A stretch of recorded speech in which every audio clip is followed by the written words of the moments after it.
लेकिन विवेक के साथ में पुरुषार्थ करना चाहिए। अनुभव, स्मृति होना जरूरी है, लेकिन विवेक के साथ में होना चाहिए। समाधि, एकाग्रता होना जरूरी है, लेकिन विवेक के साथ में होना चाहिए। प्रज्ञा होना जरूरी है, लेकिन विवेकज ज्ञान वाली प्रज्ञा होना चाहिए, विवेकज प्रज्ञा होना चाहिए।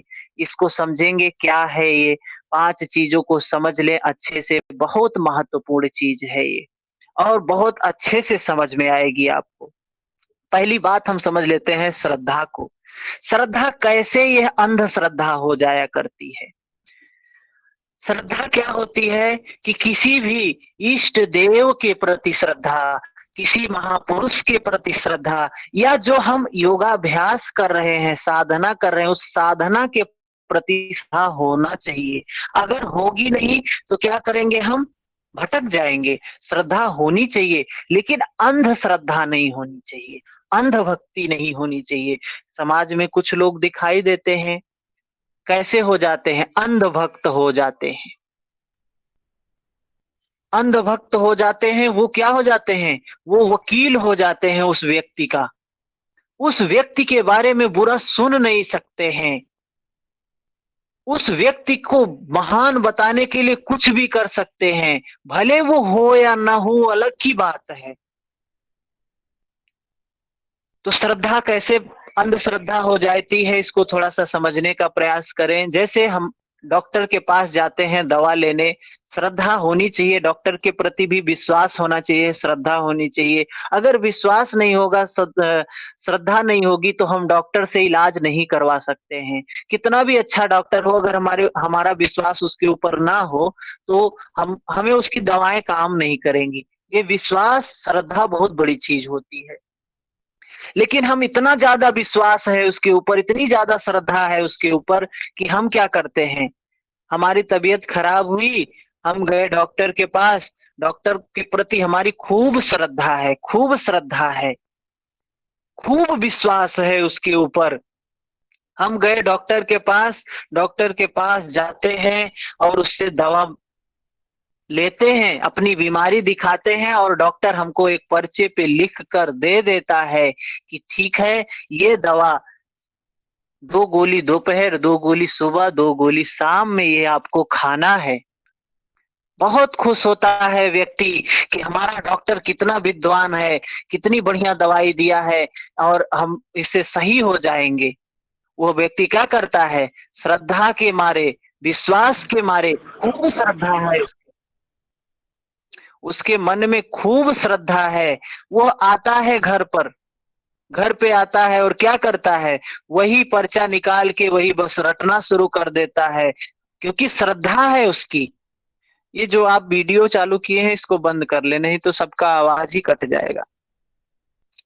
तो क्या करता है वो व्यक्ति, वही रटता है, 2 गोली दोपहर, 2 गोली सुबह, 2 गोली शाम, श्रद्धा के मारे बस वही रटता है, दवाई लेता नहीं है। जिस मार्ग पर चलने के लिए उसके डॉक्टर ने कहा, वो करता नहीं है, बस वही रट रहा है। जो उसने शब्द लिख के दे दिया है, वो व्यक्ति वही रट रहा है। होता क्या है, क्या होता है, उसको कुछ लाभ नहीं मिलता है। फिर दूसरे तीसरे दिन जाता है, बुद्धि से उसको समझ में आता है, डॉक्टर से जाके समझ लूं कि ये डॉक्टर ने दवा क्यों दी। डॉक्टर के पास जाता है, डॉक्टर से कहता है, डॉक्टर साहब आपने मुझे ये दवा क्यों दी है। तो डॉक्टर उसको समझाता है कि भाई ये बात तुझे मैंने इसलिए दी है कि तेरी जो बीमारी है उसका कारण ये है, और इस दवा को जो मैंने दिया है, जब तू इसको लेगा तो ये तेरा कारण दूर हो जाएगा, बीमारी दूर हो जाएगी। बहुत प्रसन्न होता है व्यक्ति, अंधश्रद्धा है, अंधविश्वास है, बहुत प्रसन्न होता है, अरे मेरा डॉक्टर तो बहुत विद्वान है। लोगों से आके कहता है, मेरा डॉक्टर तो बहुत विद्वान है, बहुत ज्ञान है उसको, ये देखो मुझे जो दवा देता है उसने कारण भी बता दिया, ये दवा मैंने इसलिए दी है कि तेरा कारण दूर हो जाएगा और तू सही हो जाएगा। फिर आके वही काम करता है, 2 गोली दोपहर, 2 गोली सुबह, 2 गोली शाम, 2 गोली दोपहर, 2 गोली सुबह, 2 गोली शाम, बस यही रटता रहता है। क्या मिल गया उसको, कुछ नहीं मिला उसको। सिर्फ उसने रटते रटते समय बिता दिया। लोगों से झगड़ा करता है, मेरा डॉक्टर बहुत अच्छा है, मेरा डॉक्टर बहुत अच्छा है, लेकिन करता नहीं है कुछ। ऐसे ही हमारे जितने भी महापुरुष हुए, जितने भी भगवान हुए, चाहे भगवान कृष्ण हुए, भगवान राम हुए, भगवान बुद्ध हुए, महर्षि पतंजलि हुए, इन लोगों ने मुझे शब्द नहीं दिया। इन लोगों ने एक मार्ग पकड़ने को, हमने उस मार्ग को छोड़ दिया, तो उनकी सर पकड़ के उनको रट रहे हैं, ये राम राम, ये कृष्ण, ये बुद्ध, क्या मिल जाएगा। हम श्रद्धा नहीं होगी तो हम आगे नहीं बढ़ सकते हैं। साधना में श्रद्धा तो जरूरी होती है, लेकिन अंधश्रद्धा नहीं होनी चाहिए। आवाज आ रही है सभी को? हाँ जी भैया, ये आ आ रही रही है। है। तो पता चला कि श्रद्धा कैसे, श्रद्धा अंध नहीं होना, किसी भी व्यक्ति का अनुभव, किसी की पूजा नहीं करना है, उसके गुणों की पूजा करिए। उसने जो काम किया है वो काम करिए। सबसे ज्यादा श्रद्धा इसमें है। भगवान ने जिस मार्ग पर चला, भगवान राम जिस मार्ग पर चले, उस मार्ग पे चलिए। सबसे ज्यादा श्रद्धा ये है। भगवान कृष्ण ने जो काम किया वो काम करिए। सबसे ज्यादा श्रद्धा ये है। उन्होंने जिस पर चलने को कहा उस पर चलिए। सबसे ज्यादा श्रद्धा इसमें है। भगवान कृष्ण क्या कहते हैं? मुझे कैसा भक्त प्रिय है? भगवान कृष्ण कहते हैं उत्क्रामंतम स्थितम वापी। नहीं, भगवान कृष्ण कहते हैं अनपेक्ष सुचिर दक्ष उदासीनो गतव्यतः। अनपेक्ष सुचिर दक्ष। अनपेक्षा, मुझे ऐसा भक्त प्रिय है जो अपेक्षा न करता हो, तृष्णा न करता हो, कोई तृष्णा ना हो, कोई अपेक्षा ना हो। अनपेक्ष सुचिर दक्षा। शुचि करने में, शुचि का मतलब होता है चित्त को पवित्र करने में, निर्मल करने में दक्ष हो गया, मास्टर हो गया। शुचि दक्षा, अनपेक्षा सुचिर दक्षा, उदासीनो गतव्यता। उदासीन का मतलब होता है समता। समता में स्थित हो गया, संत हो गया। समत्वम योग उच्यते। समता में स्थित हो गया। उदासीनो, उसी को कहा गया उदासीनो। गतव्यता, गतव्यता का मतलब क्या होता है? सारे दुख चले गए। सर्वारंभ परित्यागी, सारे आरंभ को छोड़ दिया। न राग करता है, न द्वेष करता है, न घृणा करता है, न अहंकार करता है। सारे द्वेष को, सारे राग को छोड़ दिया। सर्वारंग परित्यागी यो मद भक्ता समय प्रिया। भगवान कृष्ण कह रहे ऐसा भक्त मुझे प्रिय है। तो आप भी यही काम करो, सबसे बड़ी श्रद्धा है। लेकिन हम क्या करते हैं? हम कहते हैं श्री कृष्ण गोविंद हरे मुरारे, हे नाथ नारायण वासुदेव। गाते हैं, भजन गाते हैं, नाचते हैं, लेकिन उनके काम पर नहीं। लोभ करते हैं, मोह करते हैं, क्रोध करते हैं, ईर्ष्या करते हैं, वासना जगाते हैं। तो ये श्रद्धा नहीं है भाई, ये अंधश्रद्धा है। विवेक के साथ में श्रद्धा होनी चाहिए। इसके बाद दूसरी बात आती है वीर्य की, पुरुषार्थ की। साधना में चल रहे हैं, साधना कर रहे हैं, योगाभ्यास कर रहे हैं, बिना पुरुषार्थ के कहाँ संभव है? बिना परिश्रम के कहाँ संभव है? परिश्रम तो करना ही पड़ेगा। परिश्रम भी, मेहनत भी कैसे करना है? बैल के नहीं करना है।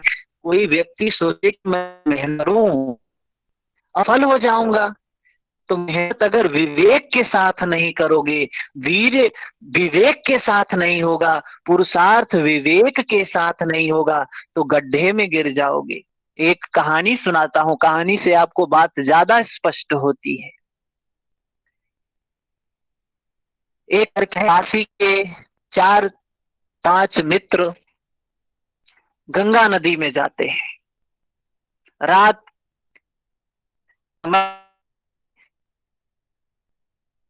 है,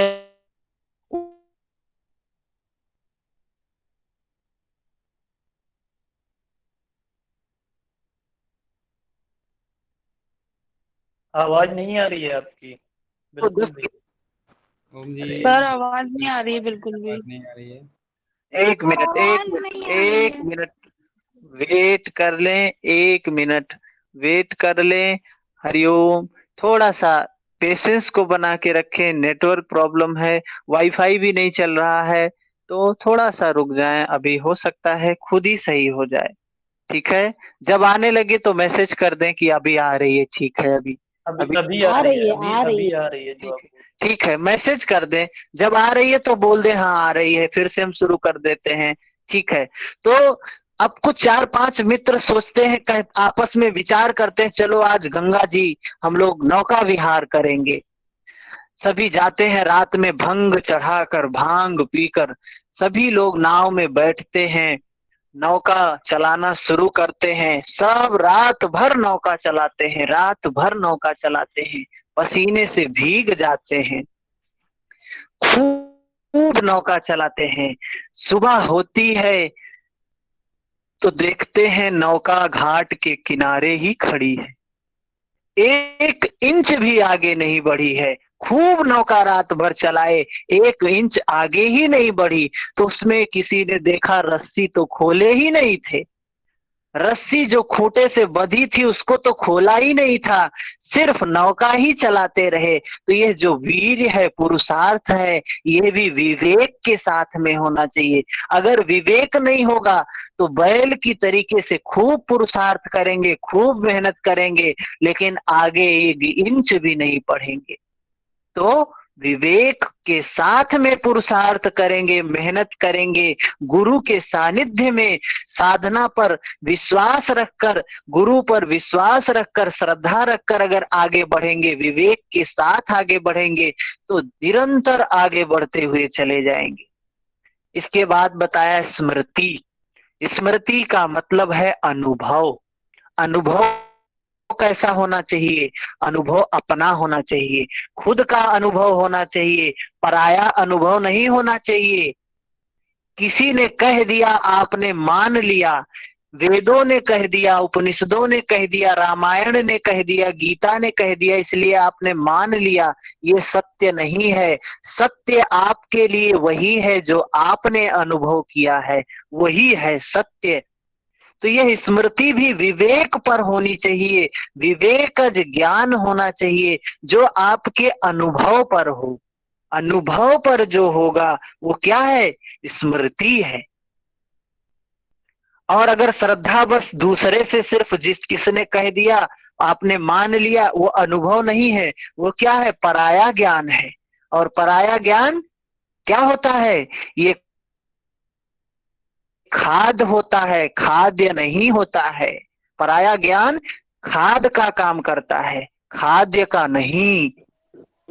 लेकिन अगर हम पराये ज्ञान को खाद बना लेंगे, खाद्य बना लेंगे, तो नुकसान हो जाएगा। विवेक के साथ में ये स्मृति भी, अनुभव भी विवेक वाली होनी चाहिए। ठीक है। समझ में आई बात? श्रद्धा समझ में आई, वीर समझ में आई, स्मृति समझ में आई? सभी को मैसेज लिख के भेजे, थोड़ा सा मैसेज करते रहेंगे तो मुझे पता चलेगा कि आपको मेरी आवाज मिल रही है। कोई कोई मैसेज करते रहे बीच में कि हाँ ठीक है, समझ में आया। ठीक है। इसके बाद चलते हैं समाधि। समाधि क्या होता है?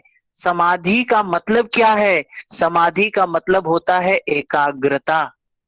एकाग्रता। यह समाधि भी सम्यक भी हो सकती है, क्लिष्ट भी हो सकती है, अक्लिष्ट भी हो सकती है। हमें समाधि भी कैसी होनी चाहिए? समाधि भी हमें विवेक वाली होनी चाहिए। राम तीर्थ जी अभी रिपीट कर देंगे। समाधि भी विवेक ज्ञान वाली होनी चाहिए। और ये विवेक क्या है? विवेक कैसा है? विवेकज ज्ञान कैसा है? यह विवेक वाली समाधि कैसी है? जो हितकारक हो, मोक्ष की तरफ ले जाने वाली हो, अध्यात्म की तरफ ले जाने वाली हो, मुक्ति की तरफ ले जाने वाली हो। ये समाधि असम्यक भी हो, कोई भी दुनिया का बुरा से बुरा काम बिना समाधि के ठीक ही नहीं था। चोरी चोरी का है तो वो भी समस्त होके करता है। कोई व्यक्ति किसी की हत्या करता है तो वो भी एकाग्रचित्त से करता है। बगुला जो है तालाब में मछली पकड़ता है, वो भी समाधिस्थ होता है, स्थिर होता है, एकाग्र होता है। जैसे मछली आती है हड़प कर जाता है। तो ये समाधि भी कैसी होनी चाहिए? विवेक वाली होनी चाहिए। ये समाधि ऐसी नहीं होनी चाहिए कि हड़प करने वाली होनी चाहिए। समाधि ऐसी होनी चाहिए, निर्मल समाधि होनी चाहिए। इसीलिए भगवान बुद्ध ने कहा है सम्यक समाधि सम्यक होनी चाहिए। असम्यक भी होती है। जो लोग हिंसा का काम कर रहे हैं, चोरी का काम कर रहे हैं, व्यभिचार का काम कर रहे हैं, ये भी एकाग्र चित्त मन को एकाग्र करके करते हैं, समाधिस्थ करके करते हैं। नहीं तो कर ही नहीं सकते हैं। अगर मन को एकाग्र ना करे व्यक्ति तो गलत काम भी नहीं कर सकता है। ठीक है, तो ये समाधि भी सम्यक होनी चाहिए। पांचवी चीज आती है प्रज्ञा। प्रज्ञा क्या है? क्या है प्रज्ञा? प्रज्ञा का मतलब होता है वही भाव। प्रज्ञा तीन प्रकार की प्रज्ञा होती है। समझने का प्रयास करें कौन कौन सी प्रज्ञा। प्रज्ञा का मतलब होता है ज्ञान। प्रज्ञा का मतलब होता है ज्ञान। और ये कैसा ज्ञान?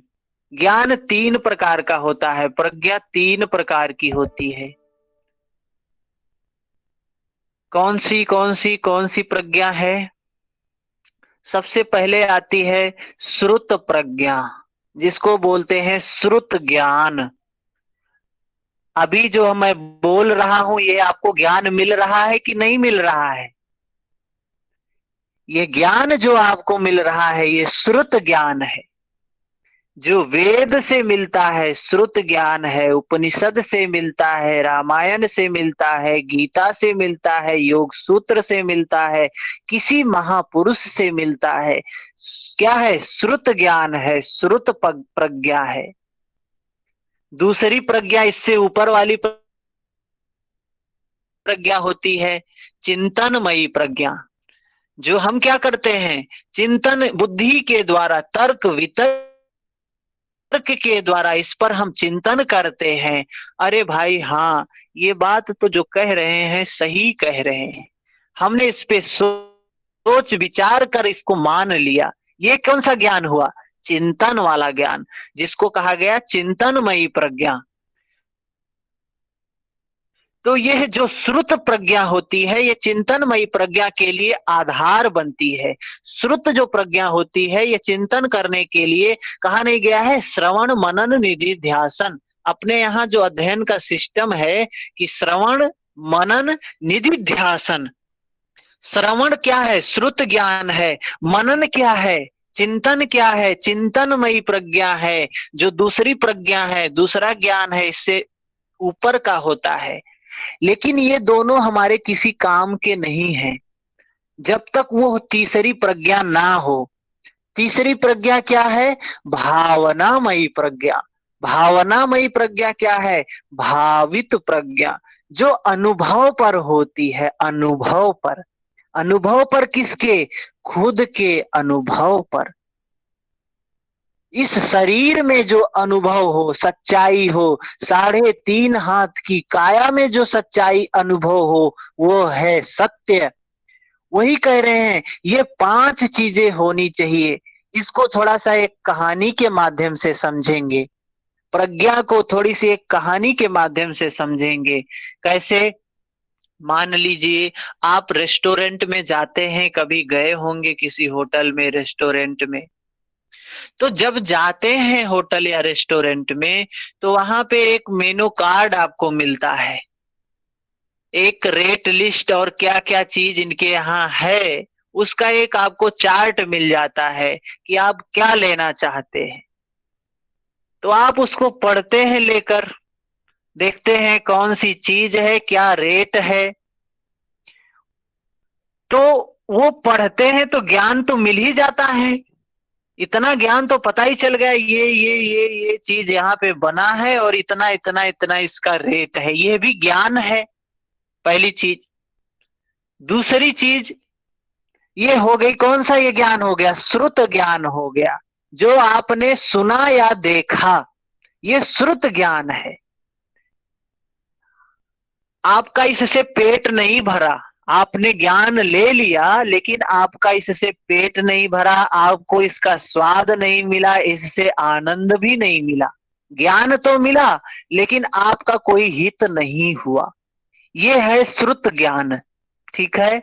अब इसके बाद की आती है चिंतनमयी प्रज्ञा। आपने वहां पे ऑर्डर कर दिया कि भाई ये, उस वेटर को बुलाया और ये सामान लेके आओ, ऑर्डर कर दिया है तो 10-5 मिनट लगेगा आने में। आप उसको वेट कर रहे हैं, तब तक आप इधर उधर अपनी नजर को घुमा के देख रहे हैं, आस पास में जो लोग बैठ के वो खा रहे हैं, जो जो चीज आपने ऑर्डर किया है वही सामान आसपास के लोग की बैठ के खा रहे हैं, तो आप अपने बुद्धि से, तर्क वितर्क से, ज्ञान से, चिंतन से ये सोचते हैं, अरे ये खा रहे हैं मतलब इनके चेहरे पर जो भाव है अच्छा है, अच्छा है। और जब कुछ किसी को अच्छा लगता है वही भाव इन लोगों के चेहरे पर दिखाई दे रहा है, मतलब ये जो भोजन मैंने ऑर्डर किया है ये क्या है? अच्छा है, बहुत अच्छा है। आपने चिंतन से भी जान लिया अच्छा है, ये दूसरा ज्ञान हो गया आपको। आपने एक प्रमाण देख लिया, अनुमान लगा लिया कि इन लोगों को अच्छा लग रहा है, मतलब वो भोजन जरूर अच्छा बना है। ये लोग बहुत प्रसन्न दिखाई दे रहे हैं, मतलब वो भोजन जरूर अच्छा बना है। आपने ये अनुभव लगा लिया, अनुमान लगा लिया, ये भी ज्ञान है। ये उससे थोड़ा ऊपर का ज्ञान है, चिंतनमयी ज्ञान है।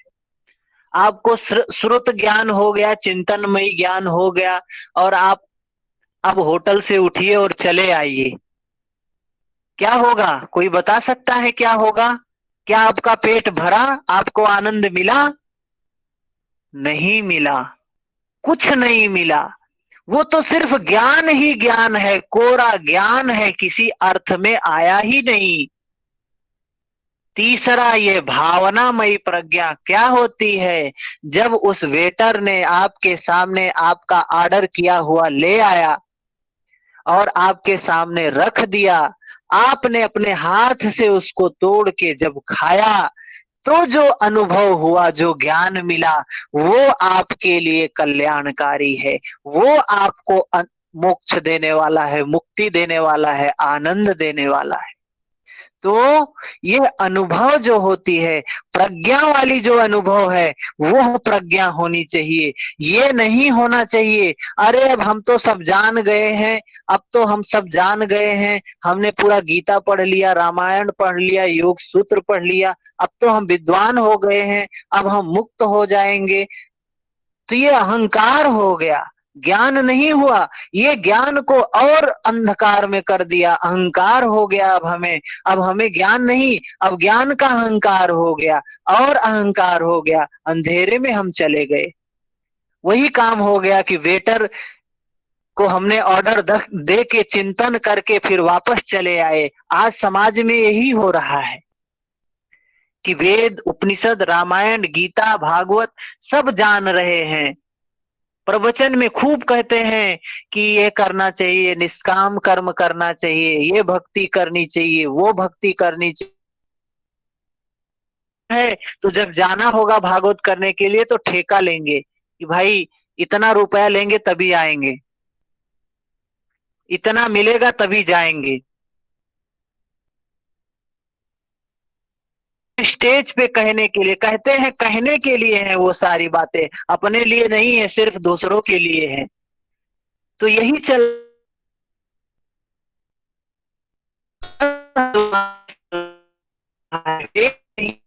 सिर्फ सर, सिर्फ जाति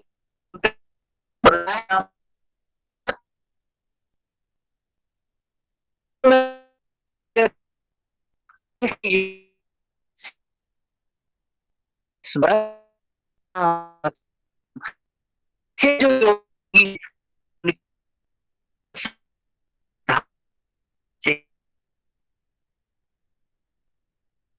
आवाज गड़बड़ है सर।